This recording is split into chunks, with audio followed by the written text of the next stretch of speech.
dit à Dieu. Présentement, la médecine est devenue plus avancée. Nous voyons des infirmières en train de soigner des gens, en train de guérir le corps physique. Alléluia. Amen. Mais la guérison divine est différente de la guérison naturelle qu'on reçoit dans les hôpitaux, dans les cliniques ou auprès de certains frères qui ont la connaissance des plantes, des racines, qui font des traitements. Amen. Hein? Amen. La guérison divine, elle est pour tout le monde. La guérison divine, elle est pour tout le monde. C'est une guérison qui vient sans médicaments, sans ordonnance, sans condition. Alléluia. Amen. La guérison divine n'est pas pour 2 personnes, n'est pas pour 3 personnes. Comme quelqu'un peut dire que Dieu guérit, Dieu délivre, et que vous venez dans une assemblée, il y a certaines qui ont reçu la guérison, il y a certaines depuis qu'il est là, ça fait des années, elle n'a jamais reçu la guérison. Mais comment vous allez expliquer cela? Donc on est censé de comprendre la vraie guérison de Dieu. Parce que quand Dieu a regardé l'humanité, il a vu tout le monde dans la maladie. Alléluia. Amen. Il n'a pas vu 2 ou 3 personnes, non. Quand Jésus-Christ est arrivé, s'il guérissait les malades, il guérissait, il chassait des esprits démoniaques, ce n'était pas ça la mission. Ce n'était pas ça la vraie maladie. Ça, c'était juste les signes du royaume des cieux. C'était juste pour prouver que réellement ce qu'il va dire, c'est vrai. Si les apôtres ont prêché l'évangile et il y a eu des miracles, il y a eu des signes, c'était juste pour la confirmation de la parole de Dieu. Alléluia. Amen. Mais ce n'est pas ça le miracle. Ce n'est pas ça la guérison du corps physique. Amen, amen. Amen. On voit aujourd'hui même, la chirurgie est plus avancée actuellement. Il y a des gens qu'on opère actuellement le cœur. Tu vas en Europe, on te perd. Il y a l'opération maintenant par laser, c'est-à-dire sans cicatrice. On coupe une partie de mon corps. Il n'y a pas de cicatrice que tu vas savoir comment on a fait pour l'opérer. Est-ce que c'est Dieu qui est parti opérer là-bas? Non. C'est l'homme. Alléluia. Amen. Des fois, on voit une personne qui a ce qu'on appelle des fibromes. Et ils passent par les opérations. Les gens ouvrent à travers la connaissance qu'ils ont reçue par l'aide de Dieu. Ils ouvrent le corps d'une personne. Ils enlèvent ce qui est la maladie physique dans le ventre d'une personne. Et à la fin, ils renferment. Ils vont soutirer et la personne reçoit la guérison du corps physique. Est-ce que c'est Dieu qui est parti là-bas? Ce n'est pas Dieu. Mais comment est la guérison de Dieu? La guérison de Dieu est éternelle. La guérison de Dieu est pour toujours. La guérison de Dieu n'a pas de conditions. Amen. La guérison de Dieu ne regarde pas ton corps physique. Alléluia. Amen. Toute maladie qui est dans le corps physique a des conditions auprès de l'homme, pas auprès de Dieu. Alléluia. Aujourd'hui, on voit même des hommes qui disent pour te guérir, pour prier pour toi, il faut apporter quelque chose. Il faut donner de l'argent. Or que Dieu, sa guérison, ne demande rien et rien. Et quand Dieu parle de la guérison divine, quand on voit la personne qui cherche la guérison, c'est qu'il est malade. C'est qu'il est malade. C'est qu'il est malade. Maladie. C'est quoi la maladie? Quand Dieu a vu la maladie dans le monde, nous avons dit que c'était le péché. Et le péché était dans tout l'être humain. Alléluia. Amen. Ouais, je ne pourrais pas faire un briefing comme du dimanche où j'ai parlé de la guérison et je n'ai pas signifié réellement le péché là. Alléluia. Amen. Le péché, c'est pas ce que tu fais aujourd'hui là. Amen. Il y a une seule personne qui nous a menés dans le péché qui est Adam. Dans le livre de Romains 5, verset 12. On dit, par un seul homme, le péché est rentré. Alléluia. Amen. Et par le péché, la mort a régné. Donc, si le péché apportait la maladie va apporter quoi? Le péché apporte la maladie apporte maintenant la mort. Adam a apporté le péché dans le monde et le péché a apporté la mort. Maintenant, c'est le péché qui est la maladie, qui est rentré dans l'humanité entière à travers un homme. Ce n'est pas ce que tu commets aujourd'hui. Ce n'est pas ce que tu fais aujourd'hui. Voilà pourquoi je te dis et je t'informe. Ça ne sert pas de demander pardon à Dieu. Parce que le péché que Dieu t'a pardonné, ce n'est pas ce que tu commets aujourd'hui. Romains 5, 12, on dit par un seul homme. Na muntu mosi. Di sumu me kot na kati ya yi nza. Na di sumu lufwa me kwiza. Maintenant, wa di sumu ina me kunata lufwa. Mwa di sumu muke demander l'envoi na tata nza. Di sumu ni me koti sa. Il n'a que lufwa. Il n'y a que di sumu ni muke na sala boubie. Maintenant, wa di sumu muke demander pardon. Alléluia. Amen. Là aussi vient ce qu'on appelle la maladie sur des chrétiens. Bah Christ ya kaka ba que les malades. Ça tu vas que na kuzaba veille na ba que na ku sala. Nzambe l'invoquer la mou du soum. Mais sauf que ça va du soum na nzambe l'invoquer là. Amen. Alléluia. Amen. Est-ce que vous avez vu selon l'histoire de Jésus-Christ est venu sur la terre? Est-ce que Jésus connaît la bolo qu'on a besoin de même pas sou yibi que kuna? Alléluia. Amen. Est-ce que Jésus connaît tel que non monte mais diamant mais scoqué non mais lâcher un ben quand moun? Non. Parce que monte na vanda na ba mambo yanji. Il me yip que na mambo yanji. Mais juste me cause na ba mambo ya montu nyons. Donc de sumu kaka mosi. Et que Dieu a pardonné ce péché-là. Maintenant, toi, pourquoi tu demandes pardon? Tu es malade. Amen. Alléluia. Amen. La Christ est aussi la katia kimbevo. Kimbevo qui fait kaka kimbevo ya musuda. La maladie n'est pas seulement la maladie physique du corps physique que tu souffres, de l'estomac, la paralytique, le palu, n'importe quelle maladie que tu seras qu'on peut parler aujourd'hui par détail. Non, c'est pas seulement ça aussi. Il y a des chrétiens malades dans les assemblées actuelles. Alléluia. Amen. Alors donc le péché qui a porté la mort et que Nathan où Dieu a regardé l'humanité, il a vu la maladie qui est le péché. Boubiaï, Nathan montre qu'il y a un belaka. C'est parce que Natelaka, c'est non niveau yanange ko no côté. Yanke foi. Maintenant, Yesu leur a mis quiza, il a mis tal avec imbevu. Il kanga na utala. Il regarde droit la mort. Il regarde pas la maladie qui est dans toi. Il dit non, il faut pas moutou ou ombila. Donc il gagne katula.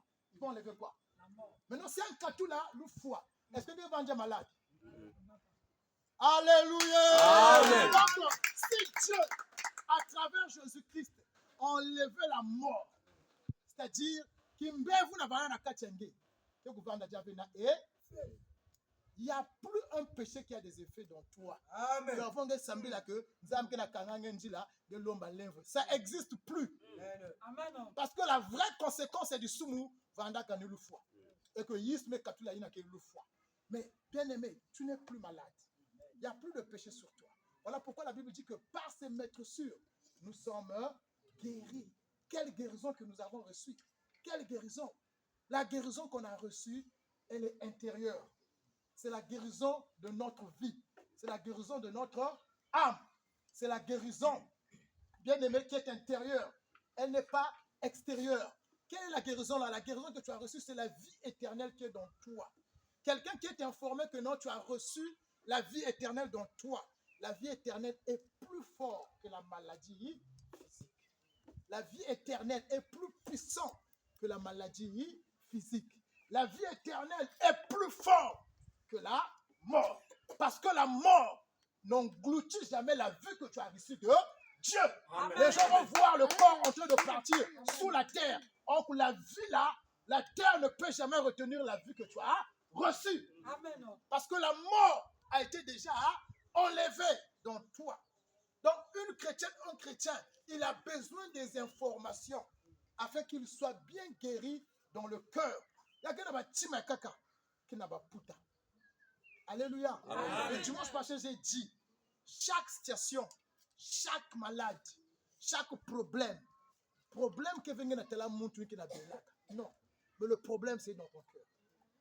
Alléluia. Amen. Le problème n'est pas avec une belle voie montre. Le problème qui n'est pas. Ce n'est que Dieu qui a regardé le cœur des gens. Amen. Il a vu les blessures, les plaies dans le cœur. Il ne regarde pas le corps physique. Alléluia. Le corps physique. Il regarde seulement le corps physique. On peut bien prier pour une personne. Tu reçois la guérison du corps physique. Mais deux fois, tu es seulement malade. Alléluia. Amen. Tu es seulement malade parce que tu es tamboula qui dit. Moindre mam, moindre station, donc, parce que tu n'es pas guéri. Quand tu reçois la guérison dans le cœur, tu comprends que moi, je suis en bonne santé. Moi, je suis fort. Il n'y a rien et rien encore qui peut encore me rendre malade. Bien aimé, la maladie a ses conséquences. La maladie est provoquée tantôt par la saleté. Alléluia. Amen. Tantôt par le sort. Tantôt par nous-mêmes, par manque de l'hygiène. Et que Dieu savait que tout le monde ne veut pas seulement croire en lui. Voilà pourquoi il a donné l'intelligence de la médecine. Alléluia. Amen. Il savait pourquoi. Aujourd'hui, là, quelqu'un qui prie dans les églises, qui prie, il a changé beaucoup des églises. On a mis l'huile sur lui comme on voit des gens. On a acheté de l'eau, le sel. On a imposé des mains. Mais la maladie, là, ne part pas. Mais comment tu vas expliquer ça? Est-ce que Dieu ne guérit pas? Amen. Alléluia. Est-ce que Dieu ne guérit pas? Amen. Est-ce que Dieu ne guérit pas? Il guérit. Mais pourquoi la personne n'est pas guérie?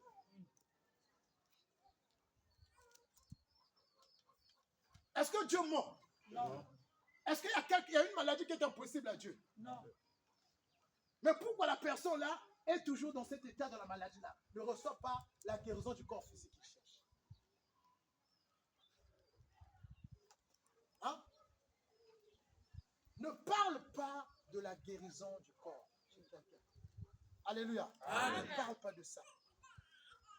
Parle de la guérison intérieure, qui est la guérison divine. Il sera guéri dans le cœur. Il y a des gens qui veulent écouter quelque chose qu'ils n'ont jamais écouté dans le cœur.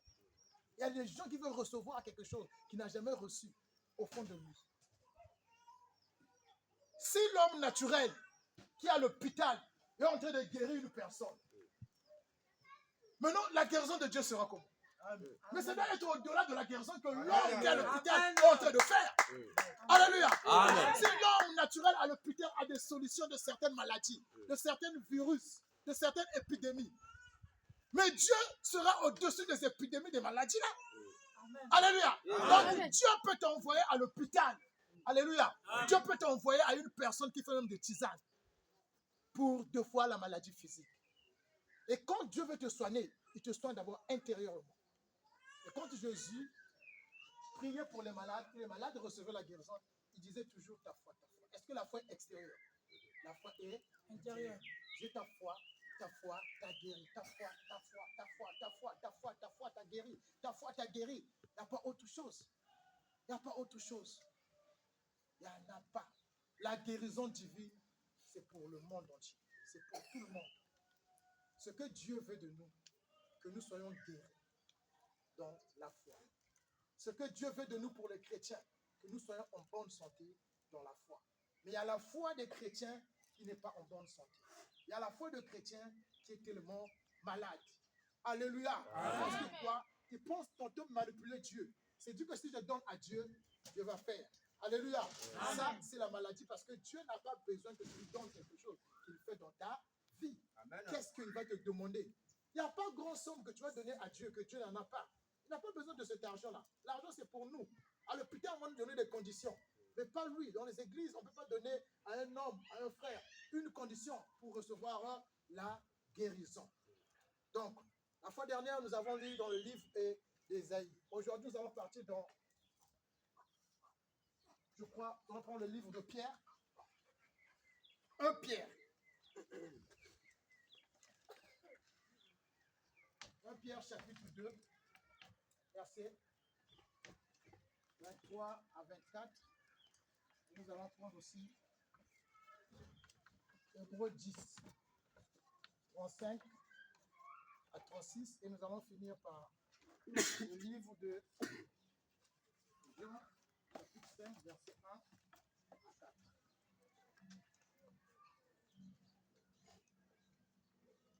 Lisons la parole du Seigneur dans le livre de 1 Pierre. Nous rendons grâce à Dieu. 1 Pierre chapitre 2, versets 23 à 24. Amen. Hein? Amen. Lui qui est injurié ne rendait point d'injustice, maltraité ne faisait point de menaces, mais s'en remettait à celui qui juge justement, lui qui a porté lui-même nos péchés en son corps sur le bois, afin que mort au péché, nous vivons pour la justice par ces maîtres sûrs duquel vous avez été guéris. On parle de Jésus-Christ.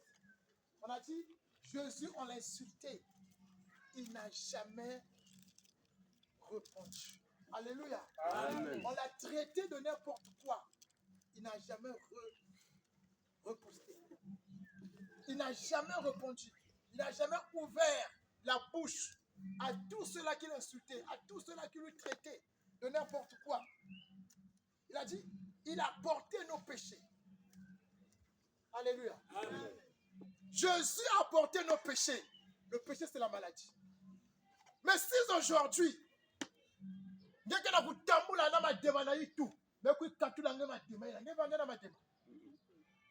alléluia. Amen. Non, tu marches, on t'a donné un colis. Tu as un colis sur la tête que tu es en train de marcher avec. On te dit que même quand tu es en train de partir en ville, la même personne de fois ça, moi c'est un fou. Il y a des kilos, hein, quand tu marches comme ça, tu es fatigué. Et quelqu'un vient et dit que non, donne-moi le poids là, moi je prends ça. Va pour toi. Tu ne seras pas léger. Mais pourquoi on veut rester avec la maladie là? Pourquoi nous pensons que nous avons toujours le péché dans nous? La Bible dit qu'ils ont porté nos péchés. Mais non, quel est le péché? Imagine, moi je suis Jésus. Tu te dis que je vais enlever tes péchés. Mais quel est le péché que je demande pardon? Alléluia. Amen. Prenons en face que moi je suis Jésus. Je dis que non, c'est moi. La Bible dit qu'ils ont porté nos péchés. Maintenant, toi, quel est le péché que tu demandes pardon? Je te dis que ce n'est pas le péché que tu demandes pardon que moi j'ai emporté. Ça là, ça n'a rien à voir avec Dieu. Amen. Le péché que tu commets là aujourd'hui, ça n'a rien à voir avec Dieu. Le péché que Christ a emporté, tu n'étais même pas encore né. Alléluia. Amen. Maintenant, quel est le péché que tu demandes pardon? Si tu demandes pardon, tu es malade. Un chrétien malade, c'est un chrétien qui demande pardon à Dieu. Si tu m'as fait mal, va demander pardon chez ton frère. Ça, c'est bien. Tu as pensé mal pour ton frère t'a fait mal. Va, ah frère, pardon, je te pardonne pour ce que tu m'as fait. Ah, pardonne-moi parce que j'avais menti. Pardonne-moi parce que j'avais pris de son enfant. Mais quand tu dis ça à Dieu, tu ne peux rien faire mal à Dieu. Personne n'a fait mal à Dieu. Alléluia. Amen. Mais Christ a enlevé nos péchés. Maintenant, pourquoi on demande pardon? Pourquoi tu veux apporter encore le fardeau de péché là? Enlève ça sur ta tête. Amen. Parce que ça te pèse. Amen. C'est une maladie qu'on avait Amen. déjà enlevée. Amen. Tu n'as plus Amen. rien, bien-aimé, de déclarer ça. Avant ce bien aujourd'hui, quand tu demandes pardon, Dieu Amen. n'écoute pas la prière là. Il n'y a pas une prière de demander pardon. Ça n'existe pas. Amen. Il n'y a pas un passage que Dieu a dit demande même pardon. Amen. Non, il y a des passages qui disent confesse ton péché. Confesser le péché ne veut pas dire demander pardon à Dieu. Confesser le péché, c'est entre nous. Ce n'est pas envers Dieu. Alléluia. Amen. Il a emporté nos péchés. Et le péché, c'est la maladie. C'est ça que Christ a enlevé. C'est ça qu'il a emporté. Tu n'es plus dans le péché. Alléluia. Amen. La force de l'ennemi, c'est le péché. Si je te dis que tu es pécheur, l'ennemi va avoir la force sur toi. Et tu vas toujours continuer à pécher. Parce que tu sais que quand je pêche, je vais aller demander pardon. Tu sais que non, quand je suis malade, je vais aller à l'hôpital. Non, tu n'es plus malade. Alléluia. Amen. Tu n'es plus malade. Il n'y a plus la maladie sur toi. Il n'y a plus le péché. Il t'a guéri sur cette maladie-là. Donc ne va plus à l'hôpital pour déclarer que non, je suis malade, comme les gens disent que non, Seigneur, mais Soumouka, je suis plus un pécheur. Qui est pécheur? Alléluia. Amen. Qui est pécheur? Donc Christ, ce qu'il a fait, c'est en vain. Ce qu'il a fait, c'est en vain. Il a porté lui-même nos péchés en son corps sur le bois. Que Yisme Natana Kelema Soumouabeto, Nanzutu Yayanti. C'est pas que l'autre côté va commander à l'autre côté un bagage à soumettre. Non, quand on parle sur le bois symbolise quoi? La mort. C'est-à-dire Christ, c'est ça. Donc si Christ est mort, c'était nous qui étions morts à sa place. Et Christ est mort à notre place. C'est-à-dire que quand j'ai dit que non, le péché qui est la maladie amène l'homme dans la mort. Et que Christ vient et dit que non, l'homme ne va pas mourir, c'est moi qui va mourir à sa place. Quelle la bonne nouvelle.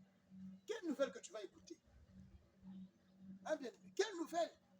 que tu vas chercher à écouter, qui va te faire réjouir le cœur, qui va te faire réjouir l'intérieur. Quelle nouvelle? Maintenant, si tu donnes le passage, tu dis à un pasteur que Christ a enlevé mes péchés, il a emporté mes péchés, pourquoi je vais demander pardon? On est de Sumugave. Mais demande-le Seigneur de Sumugave. Amen. Amen. Alléluia. Amen. Oui, demande-lui ce que la Bible dit que non, par un seul homme. Romains 5, 12. Par un seul homme, le péché entre. Mais du tout, pas que nous avons fait mais quel est le péché, pasteur, je vais demander pardon? Alléluia. Amen. Non, la Bible, c'est la compréhension. Il emportait nos péchés en son corps sur le bois, afin que mort au péché, vous voyez, en fait que mort au péché, nous vivions par la justice. Quand Christ a mené le péché, il est mort par le péché. Parce que le péché apportait quoi? La mort. Et quand la personne est malade, les gens créent seulement que non, qu'il meurt. Voilà pourquoi on doit l'amener à l'hôpital, on va lui traiter parce qu'on sait quoi? La maladie tue. Alléluia. Parce que la maladie détruit. Donc il faudrait des produits, il faut amener à l'hôpital. Et que Dieu a regardé dans le monde entier. Personne n'était en bonne santé. Amen. Personne n'avait la bonne santé. Donc Dieu ne pouvait pas guérir les yeux de Bartimée, guérir cette femme-là qui coulait du sang et que toi tu es malade. Ça c'est le favoritisme. Donc la guérison de Dieu c'est pour l'humanité et c'était la guérison de ton péché. Ce n'était pas la guérison du corps physique. Parce qu'aujourd'hui là, il y a des gens, moi j'ai même la connaissance, je peux prendre les feuilles de coton, je fais bouillir ça, je bois pour la tout part. Est-ce que c'est Dieu qui a dit ça? Alléluia. Amen. Non. Non. Donc la guérison de Dieu, c'est intérieur, c'est le péché qui venait dans nous. Il a dit, ils ont pris ça. Il est parti avec dans la mort. Afin que nous vivions par la justice. Donc quand Christ est mort, c'était nous qui étions morts. C'était la maladie qui était partie. Quand il est ressuscité, il n'y a plus encore le péché dans lui. Il n'y a plus encore le péché dans nous. Alléluia. Amen. C'est le mystère que les gens ne comprennent pas dans le monde. Voilà pourquoi on dit la prédication de la croix. C'est une folie pour ceux qui périssent. Parce que quand tu lui dis que moi, quand je crois en Jésus-Christ, je ne suis plus pécheur, je suis saint. Oh! Mais la Bible me dit ça, tu ne comprends pas pourquoi. C'est des choses que l'un ne peut pas voir. Et que Christ est venu pour la vie intérieure que tu ne connais pas. Quelqu'un te dit qu'il t'informe. Moi, j'étais sauvé. Mais pourquoi je ne vais pas croire en lui? Alléluia. Quelqu'un te dit que si le péché que tu commets aujourd'hui, c'est ce que Christ est venu enlever. Bien aimé, le voleur ne va pas aller en prison.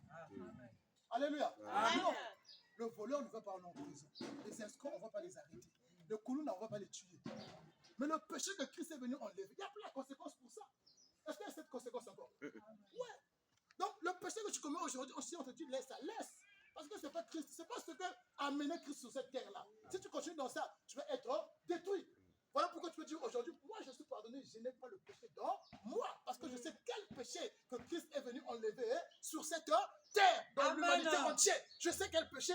Ce n'est pas ce que je commets aujourd'hui. Alléluia. Amen. Donc, la maladie qui existait dans l'homme, c'était le péché.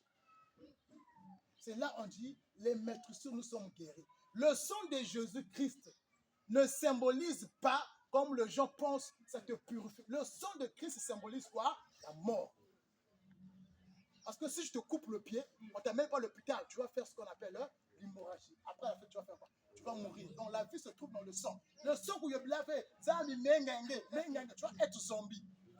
Alléluia. Amen. C'était ça, le produit que Christ a versé pour nous. C'était ça. Il a symbolisé la mort. Donc, c'est pas boire, c'est pas se demander le sang, tout. C'est à couvrir le monde. Non, c'est pas ça. Ça, c'est l'abomination devant lui. Amen. C'est lui qui connaît le sang, j'ai versé là. C'est pourquoi. Alléluia. Amen. Voilà, donc Christ est mort pour le péché. Il est mort pour nous, il est ressuscité afin que nous jugeons par la justice. Quand tu crois en Christ, tu meurs. Quand tu ressuscites, tu deviens juste devant Dieu. Alléluia. Amen. Devant Dieu, mais pas devant les hommes. Parce que les hommes doivent t'attendre à marcher bien. Pour qu'ils disent qu'il y a un Dieu qui est semblable.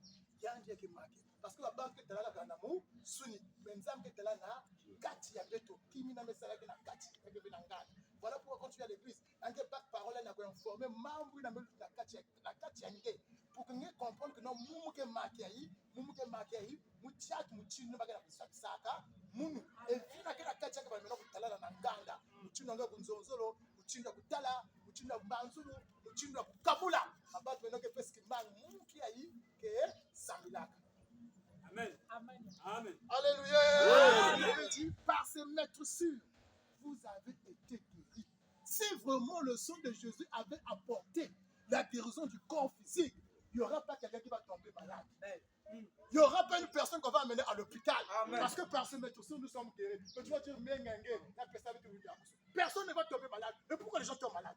Donc ce n'était pas ça la guérison qui parlait. C'était la guérison intérieure de ton péché. Parce que le virus du péché, on ne voit jamais ça. Le péché était rentré dans l'âme. Et tu ne peux pas voir ça. Alléluia. On ne porte jamais le sang pour la guérison du corps physique. Non, c'est une erreur. Le sang a déjà coulé pour toujours. Le sang ne coulera plus 2 fois. Quand tu dis viens, ça ne viendra pas. Parce que ça a déjà été coulé. Ça fait 2000 ans. L'acte a été déjà fait. Mais pourquoi tu veux faire quelque chose qui a été déjà fait? Tu ne peux pas aussi le faire parce que toi tu parles. Parce que Christ avait fait des actions. Alléluia. Amen. Nous le vivons. Il a ressuscité. Donc par ces maîtres sûr, nous sommes guéris. Par le sang de Jésus-Christ, le péché a quitté dans le corps. C'est ce qu'on appelle l'antivirus est rentré dans toi. Il n'y aura plus de virus qui peut rentrer. Il n'y a pas l'acte que tu vas commettre que le péché va rentrer dans toi. Alléluia. Amen. Il n'y a aucun péché encore qui va te pénétrer à l'intérieur. Mais le péché que tu vas commettre, ça va venir sur la chair. Alléluia. Voilà pourquoi il y a des conséquences sur la chair. Et voilà pourquoi tu dois arrêter. Si on dit ne fais pas ça, c'est pas bon. Tu dois arrêter. Parce que conséquences, il n'y a que supérieur. Alléluia. Parce que Christ n'a pas dit que conséquences étaient tout. Il a enlevé tout. Il a fait ça une bonne fois. Il ne viendra plus mourir encore. Alléluia. Amen. Il ne viendra plus encore verser le sang. Moi, je ne sais pas combien de fois que tu demandes pardon. Combien de fois que tu demandes le sang. Ça a été versé une seule fois. Maintenant, combien de fois que je demande ça? Combien de fois qu'on a fait ça? Quand nous sommes là, on est tous guéris. Quand Dieu nous regarde, il regarde son sang dans nous. Alléluia. C'est le sang qui a été versé. La Bible dit que Dieu est fidèle, il ne ment pas. Ce qu'il a dit, c'est ce qu'il fera. Dieu ne peut pas te pardonner aujourd'hui, après demain tu commets, ne te pardonne plus. Non, ça ce n'est plus Dieu. Mais l'acte qui s'est fait, c'est quoi? Alléluia. Il ne peut pas te guérir. Bien aimé, la guérison en Dieu, c'est la foi. La guérison en Dieu, c'est ton cœur. La guérison en Dieu, c'est la vie éternelle. Amen. La guérison dans l'église, c'est la vie qu'on a reçue. Et la vie éternelle qu'on a reçue, c'est l'automécanisme. C'est-à-dire, c'est une vie qui refoule la maladie. Même si tu es malade, si on t'informe que tu as la vie éternelle, la Bible dit même ce tente se détruisent. J'ai une tente céleste qui m'attend. Amen. La maladie ne peut pas me détruire, mais ça peut détruire quoi? Mais ça ne peut pas avoir même la force sur moi. Alléluia. Amen. La Bible dit qui nous séparera de l'amour de Dieu? Est-ce que serait-ce la mort? Si Dieu te dit la mort ne peut jamais te séparer de lui. Et quand tu es malade, ne te dis pas que Dieu est loin de toi. Paul qui fut son disciple, il était malade. Il a prié. Est-ce que Dieu l'a guéri? Tu as dit, ma grâce te suffit. Timothée qui était son disciple, il souffrait de modestement. On l'a prié. Est-ce que la guérison est venue sur le corps physique? Cela symbolise que non, il y a la vraie guérison sur toi. L'estomac ne peut pas avoir la force sur toi et la puissance sur toi. Ça ne peut pas te neutraliser, te rendre plus faible. Voilà pourquoi, là où tu vas, quand tu ne fais pas peur que la maladie là, voilà ce qui va arriver sur toi. Voilà, mais qu'on te dit, la parole de Christ en toi va rendre la maladie plus faible sur le corps physique que tu as là. Parce que toi, tu n'es pas malade. Le vrai toi n'a jamais été malade. Amen. Le vrai toi ne tombe jamais malade. Amen. Alléluia. Amen. La guérison divine, c'est une guérison intérieure. C'est une guérison, bien aimée, de la foi. Bon, si aujourd'hui tu as compris que tu es guéri, si aujourd'hui que tu as compris que Dieu t'a pardonné, que la maladie c'était le péché, il t'a donné la vie éternelle, tu as maintenant la guérison dans toi. Donc, qu'est-ce que Dieu va faire? Si tu as maintenant la guérison sur toi. Alléluia. Est-ce que Dieu va te sonner encore? Est-ce que Dieu va te soigner? Pas juste en Dieu maintenant va t'informer que tu es guéri. Que tu n'es pas malade. Donc si une personne dit que non, contre les gens, il y a des gens qui prient. La foi, grandit ma foi. La foi ne grandit pas. Amen. Là, Dieu va te dire que toi, en disant qu'il y a maladie, toi, tu es guéri, tu n'es pas malade. Il y a des chrétiens aujourd'hui qui rentrent dans la maladie. Parce que quand tu demandes le Saint-Esprit, tu veux être malade toi-même. Amen. Alléluia. Amen. Oui. Quand on te dit que non, peut-être que non, tu es bloqué, tu es freiné quelque part, tu veux être malade toi-même. Parce que Dieu t'a guéri pour le bon. Et pour toujours. Il va te donner l'information, toi, tu es guéri. Il n'y a plus la maladie sur toi. Mais bourré des chrétiens dans les assemblées sont malades. Ils sont vraiment malades. Parce que ce qu'ils font, Dieu ne comprend pas qu'est-ce qu'ils font. Ils font ça pour qui? Alléluia. Amen. Ils font ça pour qui? Pourquoi l'homme, Dieu te dit que je t'ai guéri, mais l'homme dit que tu ne m'as pas guéri. Dieu te dit que je t'ai pardonné, l'homme dit que tu ne m'as pas pardonné. Oh. Le pardon, c'était pas l'acte de la parole. Alléluia. Le pardon, c'était pas quelqu'un qui va dire, Seigneur, Tatanzambi, pardonne-moi. Mais pourquoi les gens font ça aujourd'hui? Le pardon, c'était l'acte d'un rituel qui se faisait par des animaux. Et des animaux qui symbolisaient juste Jésus-Christ. On tuait cet animal qui symbolisait la mort de Jésus. Maintenant, toi, pourquoi tu vas parler? Alléluia. Amen. Non. Le pardon ne vient pas par ta parole. Le pardon, c'est l'acte de l'amour de Dieu envers nous. C'est pas quand tu parles que Dieu va te pardonner. Adam n'a pas demandé pardon à Dieu. Mais Dieu, c'est lui-même qui a pardonné à Adam. Ton enfant, quand il prend même quelque chose, l'argent chez toi, il fait quelque chose qui n'est pas bon. Même si tu lui tapes, tu ne le pardonnes pas. Si. C'est pas quand tu vas te dire, papa, je ne vais plus faire ça. Non. Toi, c'est ce qu'il a fait que tu ne veux pas. Mais le pardon, tu dois lui pardonner parce que c'est ton enfant.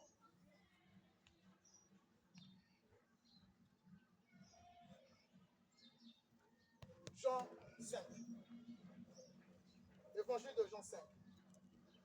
On va voir l'histoire de cette paralytique que Jésus-Christ a guéri physiquement. Lisons la parole du Seigneur. Nous rendons grâce à Dieu. Après cela, il y eut une fête des Juifs et Jésus monta à Jérusalem. Or, à Jérusalem, près de la porte des brebis, il y avait une piscine qui s'appelle en hébreu Bethsaïda et qui a 5 portiques.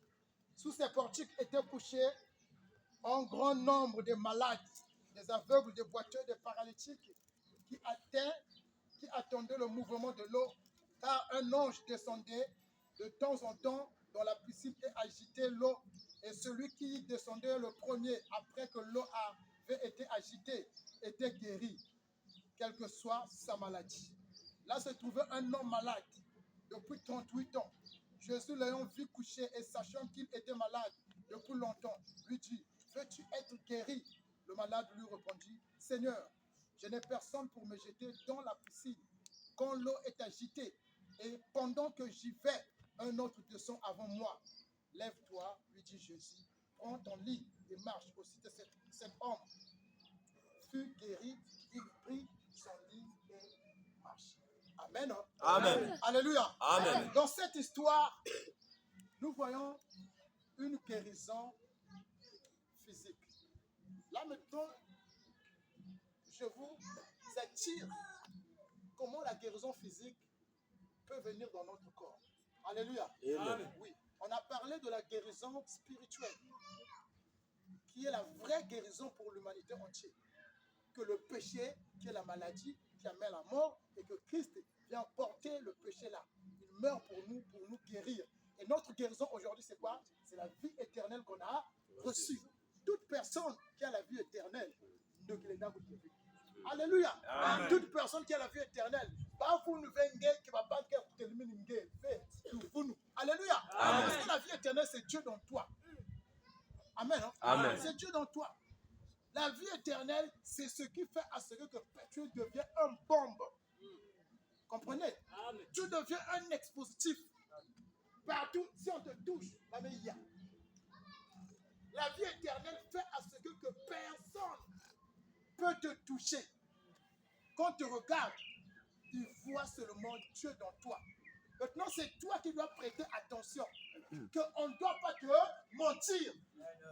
Parce que le diable, il travaille par l'ignorance. Si tu n'as pas la connaissance, même quand tu as la vie éternelle, on va encore te mentir. On va encore t'aveugler. La vraie délivrance, c'est de savoir que Dieu a pardonné ton péché. C'est tout. C'est ça qu'on appelle la délivrance. Amen. Et quand tu sais ça, la vie de Dieu vient dans toi. C'est fini sur toi. Quand tu as cette information-là, il n'y a rien et rien. Comment un papa qui donne la vie ne peut pas encore protéger l'enfant? Est-ce que vous avez vu un père qui a donné la vie à l'enfant? Ou une maman, la dernière même puta, moi qui n'a qu'à chez eux. Quelqu'un peut me voir, Nina. Quelqu'un protéger Voyage. Mais comment Dieu va me donner la vie que Dieu ne me protège pas encore? Il y a des gens qui nous mentent. Papa est responsable de la vie qu'il a donnée à l'enfant. Donc Dieu est responsable de la vie qu'il m'a donnée. Maintenant, comment moi je vais encore demander la protection? Comment quand les ennemis vont se lever contre moi? Non, c'est Dieu qui me garde, qui me protège. Les informations là, quand tu connais ça, le diable te regarde loin. C'est que toi tu es formé.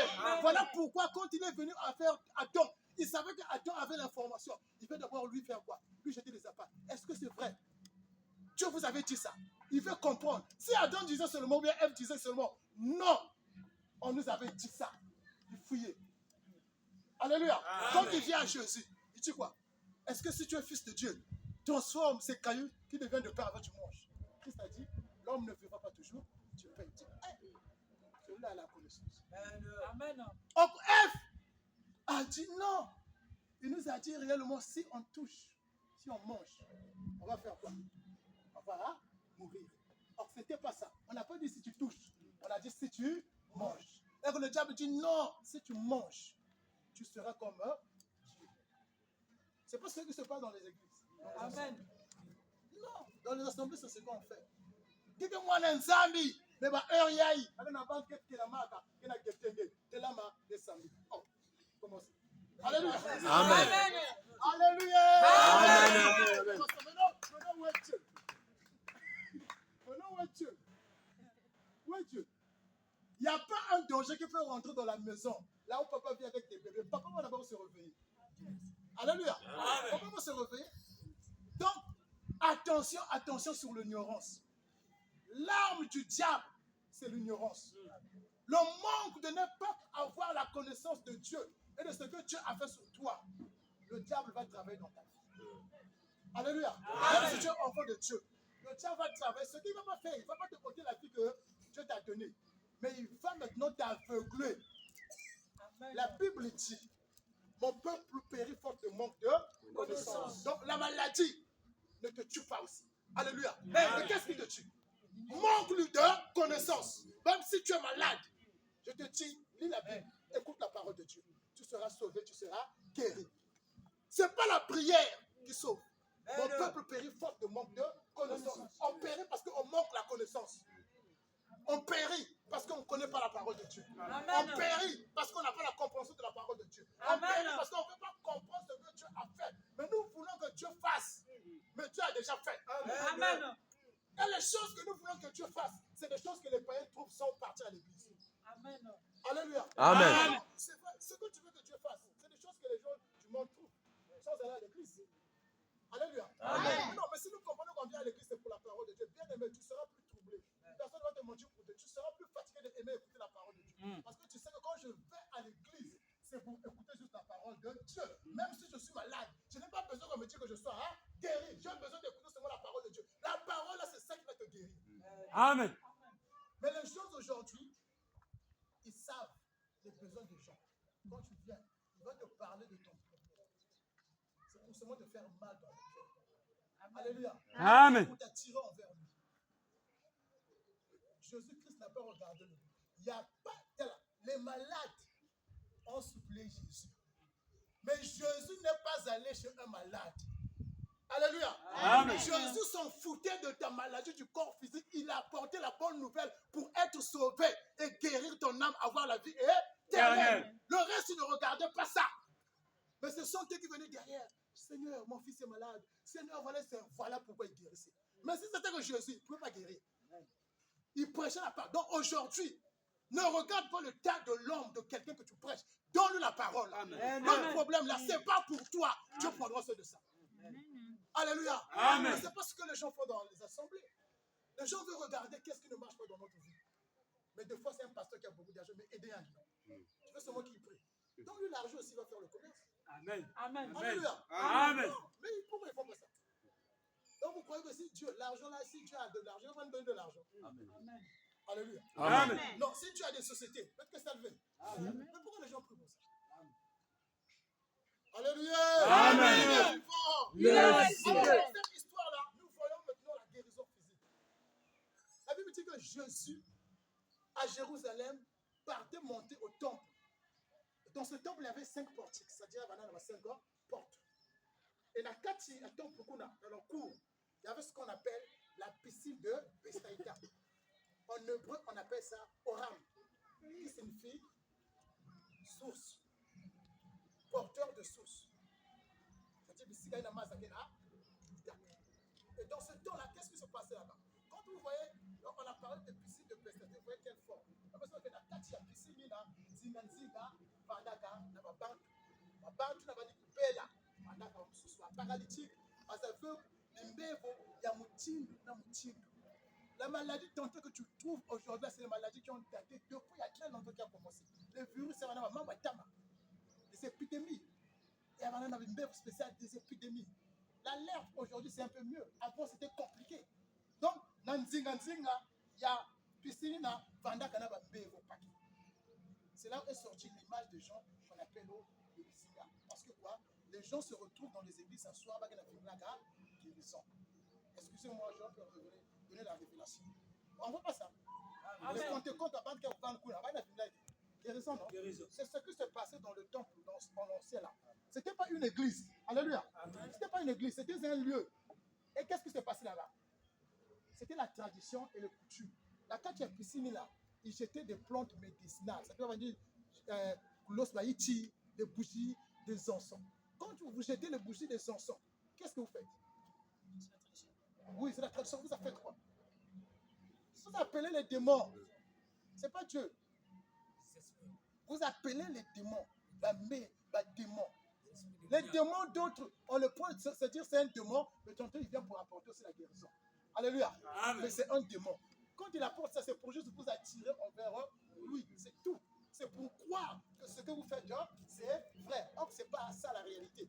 C'est ce qui se passe aujourd'hui lorsqu'on se retrouve dans les groupes là. Dans la piscine là, on lançait les plantes, les bougies, tout ça. Et qu'il y avait toutes les malades qui étaient autour. Et puis qu'est-ce qui s'est passé? On dit que quand on lançait des trucs là,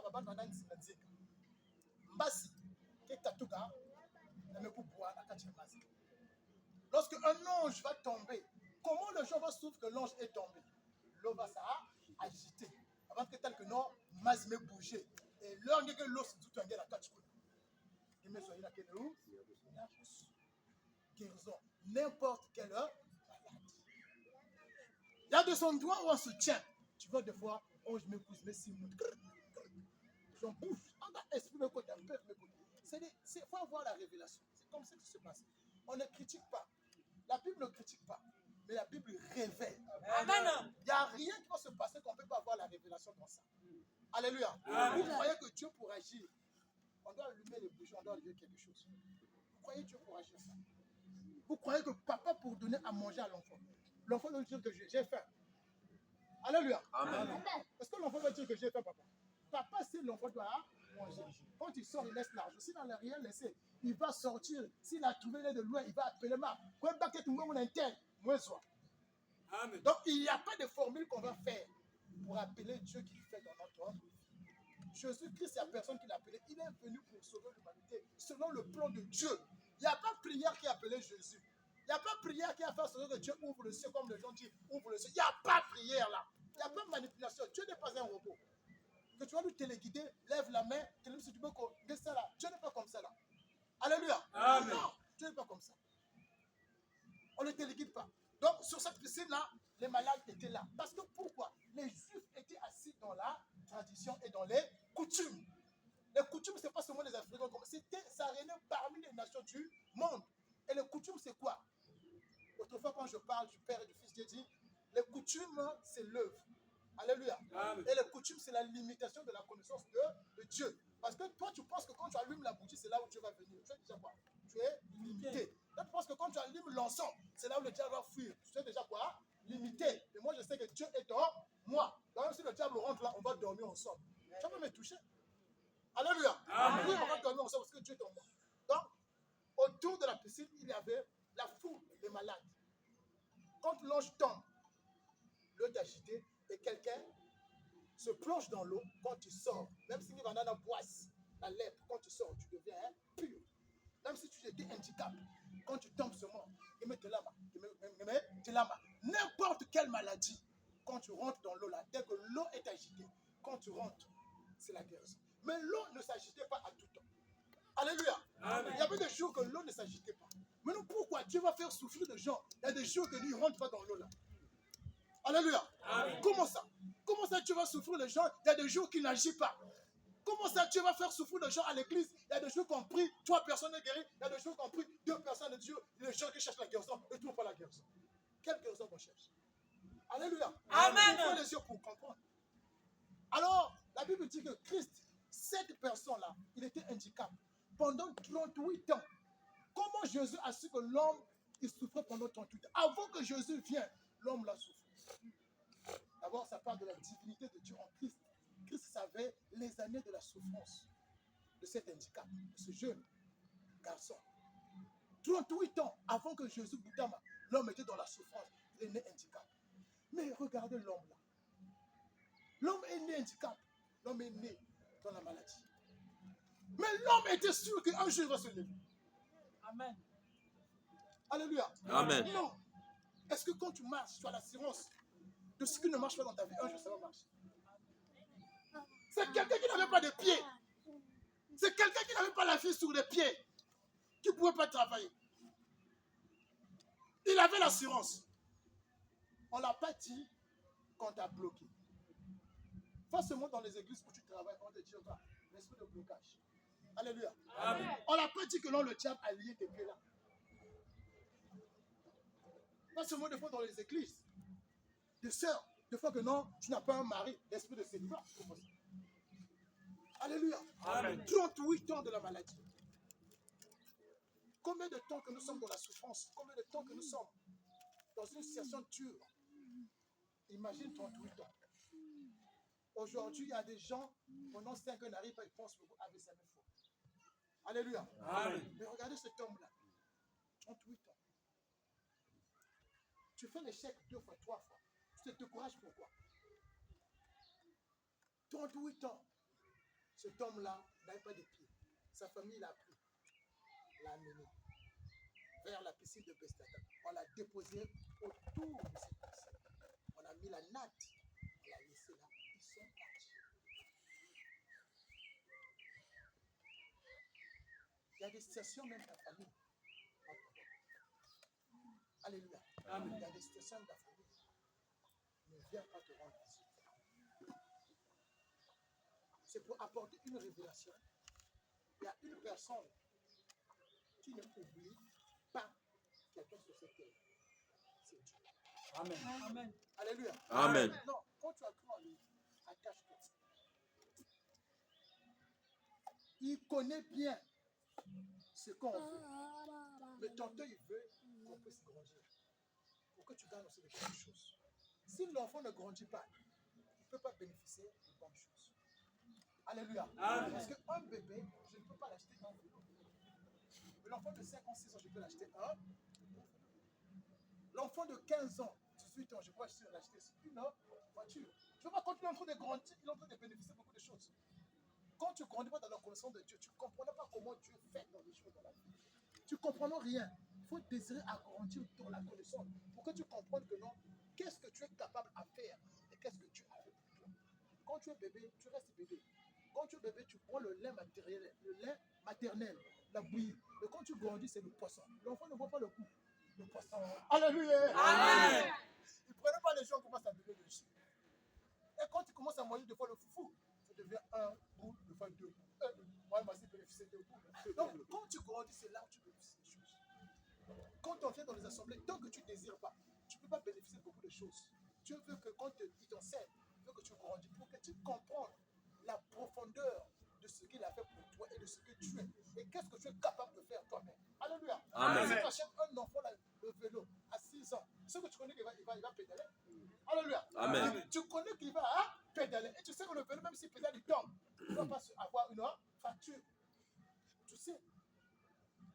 Donc, désirer agrandir. Et ce temps, quand on l'a mis là, on l'a déposé là, la famille est partie. L'homme là est resté seulement sur la natte, couché comme ça. La natte, symbole de la foi. Il faut s'asseoir sur ta foi. Ne sois pas assis sur la parole de Dieu. Amen. Ne sois pas assis sur une église. Ne sois pas assis sur une révélation, une prophétie dans ta vie. Sois assis sur ta foi. Cet homme-là était sûr qu'un jour je vais me lever. Assurance, comme ce que le bien-aimé c'est-à-dire a dit au début. Il a dit, il faut enlever des doutes. Il faut être sûr parce que Dieu regarde l'intérieur. Il faut être sûr. Il est resté couché là. Malgré qu'il voyait que l'eau était agitée, les gens tombaient, ils sentaient qu'ils ne trouvaient pas la guérison. Il n'y avait pas personne pour le suivre. Il n'a pas pleuré. Ça, c'est dans la souffrance de la maladie. Il n'a pas fait couler de larmes. Il n'est pas resté triste. Il n'a pas prié, il n'a pas crié de gauche à droite. Mais pourquoi il n'a pas demandé même aux gens, amenez-moi à la maison? Pourquoi? Il est resté là. Alléluia. Amen. Il est resté là. Parce que ça. Il nous arrive des fois quand tu viens dans une assemblée, on te parle, on te prêche, tu ne trouves pas la solution de ton problème. Et tu changes de Dieu. C'est une erreur. Alléluia. Amen. C'est une erreur. La vraie solution viendra d'abord intérieurement à travers la parole. La vraie solution apportera d'abord la paix dans ton cœur et la joie. Alléluia. Amen. Imagine un peu quelqu'un me dit que moi, Dieu m'a délivré de la puissance du ténèbre. Oh, Dieu, il m'a délivré de la puissance du ténèbre, oui. Le sorcier, le magicien, il peut me m'atteindre, oui. Mais tu vas là-bas. Alléluia. Amen. Est-ce que j'ai dépensé? Non. Oh. Est-ce que j'ai fait sortir de l'argent pour avoir la délivrance là? Non. Mais reste là. Un enfant, quand il sort dans le sein de sa maman, il a donné quelque chose. Mais il est là. Tout ce qu'on lui donne, il est là. On prend toujours soin de lui. Paralysé là, dormir sous la natte. Il n'a pas pleuré. Dans les douleurs. Le jour là, Jésus-Christ rentre là où se trouve la tradition, les coutumes, là où se trouvent les religionnistes. Et cette partie que je comprends bien pour la révélation, quand Christ rentre au verset 4, qu'est-ce qu'il dit? Au verset 5. Là se trouvait un homme malade depuis 38 ans. Jésus l'ayant vu couché. Jésus l'ayant vu couché. Attendez. Est-ce que Jésus n'a pas vu les autres autour de cette piscine? Alléluia. Amen. Est-ce que Jésus n'a pas vu les autres? Il a vu tout le monde. Mais Jésus, son regard a été braqué vers l'homme. Jésus l'ayant vu couché. Depuis longtemps. Lui dit. Jésus se rapproche de lui. Lui dit, veux-tu être guéri? Alléluia. Amen. Non. Avant que Jésus, j'ai dit que Jésus n'a pas appelé des gens pour guérir. Hein. Et pourquoi les gens appellent, venez Seigneur des miracles? Il n'a pas appelé des gens pour guérir. Jésus n'est pas allé envers les gens pour guérir. Mais pourquoi pas aussitôt quand Jésus est venu, pourquoi pas il touche l'épée? Et cette personne lui dit, lève-toi. Pourquoi pas? Pierre et Jean, quand ils montraient au temple lors de la prière, le paralytique, le mendiant qui était devant eux, ils ont d'abord dit quoi? Ils ont regardé l'homme. C'était pourquoi? C'était pour attirer son attention vers lui, pour être attentif. Qu'est-ce qui va sortir dans la bouche, hein? Qu'est-ce qui va sortir dans la poche de? Il a dit, je vais te donner comme homme ce que j'ai. la parole. Et Christ vient à ce temps. Il dit, tu veux être guéri. Disez-moi si vous suivez cette histoire. Le visage de cet homme, comme il était à la piscine de Bethesda, son visage était tourné vers vous. Non, avant Jésus ne vient. Avant Jésus vient. Où tu braques ta foi. Parce que ça veut dans la piscine, c'est là où il y a la guérison. Regardez ce monde. Où tu mets ta foi. Jésus, avant de le guérir, il veut lui faire quoi? Il veut lui détourner du regard de la piscine. Amen. La parole, quand ça vient, ça veut te détourner de tous les soucis, les inquiétudes. Mais nous avons tendance, quand on écoute la parole, tu restes toujours dans tes soucis. Tu viens dans l'assemblée, tu as toujours de penser à un problème qui ne marche pas. C'est quelque chose qui ne va pas. Non! Amen. Tu ne feras pas l'impact de la parole dans ta vie. Amen. Jésus dit, tu veux être guéri. Détournez-vous des coutumes, des traditions. Détournez-vous des endroits où les gens attendent la guérison. Amen. Jésus dit, non, détourne-toi. Ton attention. Où est ton attention? Bien aimé. Où tu mets ton attention lorsqu'on te parle, lorsqu'on te prêche? Sur quelle parole? Sur un souci? Pour toi, il était venu pour la guérison. Il pouvait dire à Jésus, amène-moi. Il n'avait jamais connu Jésus. Pour une première fois, Jésus rentre dans le temple. Alléluia. Amen. Pour une première fois. Les gens l'ont jeté. Mais il a dit, veux-tu être guéri? La personne, aussitôt, il a détourné son regard de la piscine. La position change. La position qui était comme ça, mais la position change. Revient vers Christ. La foi. Alléluia. Amen. La foi vers Christ. Le livre de Hébreux nous dit que notre foi, c'est regarder Christ. Il a regardé Christ. Ça dit, il a mis la foi où? Dans la parole. Est-ce que là-bas il y avait la parole? Non. Jésus-Christ a dit, ne te quitte pas des plantes. Ne te quitte pas de cet ange-là. Il lui dit, je suis plus puissant que l'ange. Alléluia. Amen. La parole est plus puissante que la prophétie. La parole est plus puissante que les écrits. La parole est plus puissante que les plantes. La parole est plus puissante que les bougies. Il a dit, détourne-toi. Ce paralytique là. Même quand tu vas à l'hôpital, il faut avoir ta foi en Christ. Il faut avoir les yeux vers Dieu. Même si les produits que tu regardes, tu sais que les produits, quand ça va rester sur toi. Mais Dieu t'apprend ce aujourd'hui-là que la guérison physique, même si les médicaments peuvent t'apporter ça, il faut avoir la foi en Christ. Donc il y a des choses qui nous retardent sur la guérison physique. C'est parce que quoi? Notre entendement n'est pas à ce que la parole. Jésus a dit, détourne-toi le regard de l'ange. Là-bas où l'ange tombe, le paradis a changé le visage. Qu'est-ce qui se passe? Le Seigneur dit quoi? Jésus l'ayant vu coucher, sachant qu'il était, veux-tu être guéri? Le paradis regarde, le malade lui dit.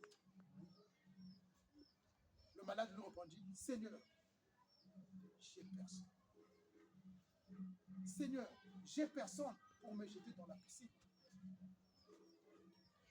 Il ne savait pas que la parole va lui guérir. Lui s'est dit ce mot que non, c'est la piscine. Il dit, j'ai personne pour me guérir. J'ai personne. Est-ce que tu arrives à parler à Dieu que j'ai pris des produits, que je suis allé consulter, j'ai consulté. Parle comme ça, il a dit, j'ai personne pour me jeter dans la piscine. Ça. Et le Seigneur lui dit quoi? Et par là, le Seigneur lui dit, pendant que l'eau s'agite, j'ai personne. Un autre descend avant moi. Le Seigneur dit, lève-toi. Parce que quoi? Son regard était maintenant en personne, face à face avec Christ. Il n'avait plus le regard dans la piscine. Il n'a plus le regard sur l'ange. Il n'a plus le regard sur les plantes médicinales qui se trouvaient dans la piscine là. Son regard est devenu vers Christ. Il dit, quand l'eau s'agite, quand je veux partir ramper là, les autres qui tombent là, je n'ai personne pour m'aider. Détourne ton regard sur tes soucis. Détourne ton regard sur les inquiétudes. Alléluia. Amen. Même si tu es malade, sache que tu as la vie éternelle dans toi. que la maladie ne peut jamais détruire cette vie. Alléluia. Amen. Pourquoi aujourd'hui il y a des gens qui vont dans les hôpitaux, on les prescrit des ordonnances chaque jour pour prendre le pied? Pourquoi il prend ça? Et quand il prend ça, il se sent bien. Mais c'est la condition qu'on l'a donnée. Alléluia. Amen. Pourquoi, si on nous dit d'écouter la parole, qu'on ne veut pas écouter parce que tu sais, c'est la solution que tu cherches ton problème. Ton vrai problème, c'est ton cœur. Ton vrai problème, c'est la foi. Ton vrai problème là, c'est pas la situation que tu traverses, mais c'est le niveau de ta foi qui est le vrai problème. Ta foi est assise sur quoi? Ta foi est attachée sur quoi? C'est ça le vrai problème. C'est pas autre chose. Amen. Alléluia. Amen. Alors Dieu, il va guérir ta foi. Et aujourd'hui, Dieu nous guérit à travers la foi. Nous faire comprendre que nous détournons nos regards vers les soucis. Cet homme-là avait le souci de tomber dans l'eau. Le souci était là-bas, il était inquiet. Et Christ a dit, veux-tu guérir? Il a dit, où est ton regard? Où tu mets ton regard? Où tu mets ta foi? L'ange n'est pas plus fort que Christ. Les chrétiens n'appellent pas les anges. Alléluia. Amen. C'est l'ange qui descendait là-bas. Christ était devenu plus puissant. Si l'ange-là était puissant, même il devait faire élever l'handicap, la sans qui tombe dans l'eau là. Alléluia. Christ, quand il est venu, il n'a pas donné la condition. Il n'a pas dit prie, il a dit lève-toi. Il n'y a pas eu formule de gêner, il n'y a pas eu formule de faire des trucs. Non, il n'y en a pas. Il a dit lève-toi, lève-toi, lève-toi. Un handicap, un paralytique. Alléluia. Amen. Le péché a été pardonné. Et nous sommes guéris du péché. Voilà pourquoi un jour, dans Jean 9, les disciples ont posé la question à Jésus. Est-ce que cet homme qui est né aveugle, ce sont ses parents qui avaient péché, bien c'est lui? Parce que les gens pensaient que la cause de la maladie, la cause de souffrance, c'était quoi? Les péchés et les parents. Alléluia. Amen. Tu ne payeras aucun péché de tes parents dans ta vie. Amen. Alléluia. Amen. Aucun mal que tes parents ont fait va bloquer ta vie. Il n'y a rien. Tu ne peux pas payer, bien aimé, le mal de tes parents. Sinon que Dieu devient injuste. Et Dieu ne fait jamais ça. Ça n'existe pas. Mais on nous apprend ça. Il faut pas se mettre quelqu'un là. Donc on peut lui, c'était lui. Moi, c'était moi. Et la parole me révèle aujourd'hui que le péché fait rien. Qu'il y a d'autres maladies, d'autres souffrances. C'est pour que la gloire de Dieu se révèle dans notre vie. Alléluia. Amen.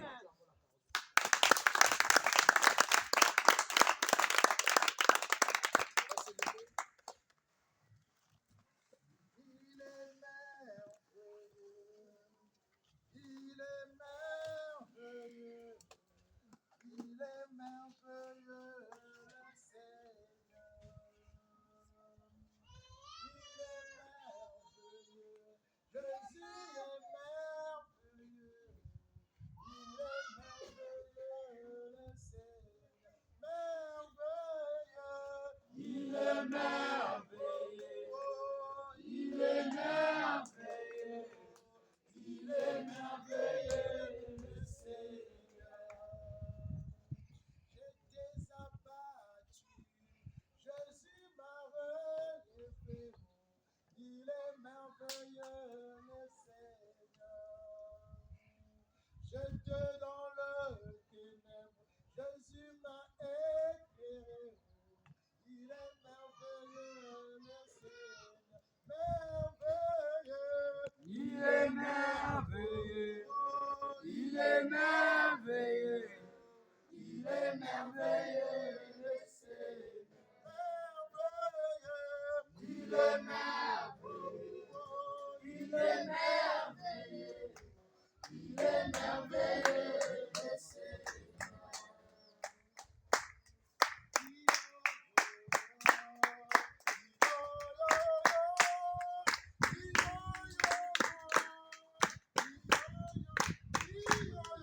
Il